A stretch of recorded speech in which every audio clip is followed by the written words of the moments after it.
आप सभी को कार्तिक के महीने की हार्दिक शुभकामनाएं। कार्तिक महीने में भगवान विष्णु, तुलसा माता और विभिन्न देवी देवताओं की पूजा का भी विधान है। इनमें पीपल पतवारी की पूजा भी शामिल है। इस पूजा से जुड़ी एक गुजरी की कथा बहुत प्रसिद्ध है, जिसे कार्तिक के महीने में पीपल पतवारी पूजते हुए सुना जाता है। आज मैं आपको वही कथा सुनाने जा रही हूँ। ध्यान से सुनना। एक समय की बात है, एक गुजरी थी। उनका दूध दही बेचने का काम था। उसने अपनी बहू से कहा कि जाकर दूध दही बेच आए। जब उसकी बहू दूध दही बेचने निकली तो रास्ते में उसने देखा कि औरतें पीपल पतवारी सींच रही थी। इस पर उस बहू ने उन औरतों से पूछा, आप सब ये क्या कर रही हो? औरतों ने कहा, हम पीपल पतवारी सींच रही हैं। ऐसा करने से घर में धन धान्य बढ़ता है और खोया पति भी मिल जाता है। वो बहू बोली, ऐसी बात है तो मैं भी सींचूंगी। तुम तो पानी से सींच रही हो, मैं तो दूध दही से सींचूंगी। अब वो गुजरी बहू जब दूध दही बेचने निकलती तो दूध दही से पीपल पतवारी को सींचती, और जब सास दूध दही के रुपए मांगती तो वो कह देती महीना पूरा होने पर हिसाब दे देगी। ऐसा करते करते कार्तिक का महीना पूरा हो गया। अब उसके पास अपनी सास को देने के लिए पैसे तो थे ही नहीं। अब वो जाकर पीपल पतवारी के चरणों में बैठ गई। इस पर पीपल पतवारी ने उससे पूछा, क्या बात है? उसने कहा, आज मेरी सास दूध दही का हिसाब मांगेगी। मेरे पास तो कुछ नहीं है, मैंने तो दूध दही से आपको सींचा है। पीपल पतवारी माता बोली, रुपए तो मेरे पास भी नहीं है, ये पत्थर और पान के टुकड़े हैं, इन्हें ले जा। वो बहू वही अपने साथ ले गई और उसे अलमारी में रख दिया। इसके बाद डर के मारे वो चादर ओढ़कर सो गई।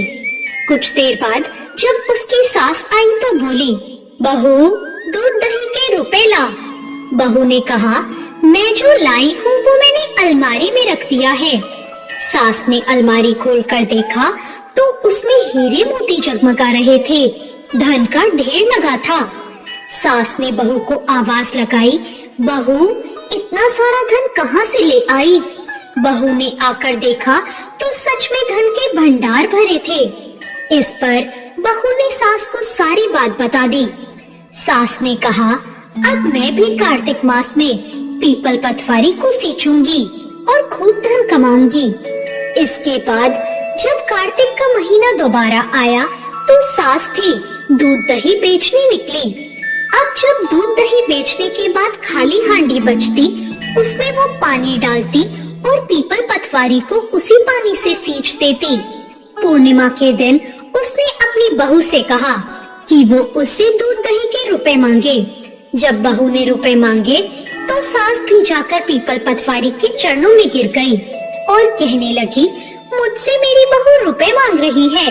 इस पर पीपल पतवारी माता ने उसे कहा, मेरे पास तो पत्थर और पान के टुकड़े हैं, ये ही ले जा। अब सास ने उन्हें ले जाकर अलमारी में रख दिया। इसके बाद जब बहू ने अलमारी खोलकर देखी तो उसमें कीड़े मकोड़े मिले।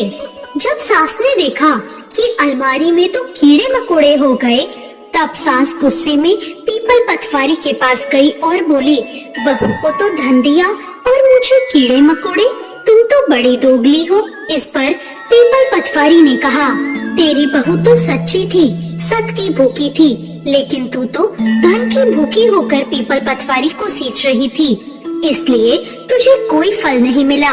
तो ये थी पीपल पतवारी की कथा। कार्तिक मास में पीपल पतवारी सींचने की प्रथा कई राज्यों में है। इसे सींचते समय पूरे महीने कथा सुनने का भी विधान है। हे पतवारी माँ, जैसा बहू को फल दिया वैसा सबको देना, और सास को जो फल दिया वो किसी को मत देना।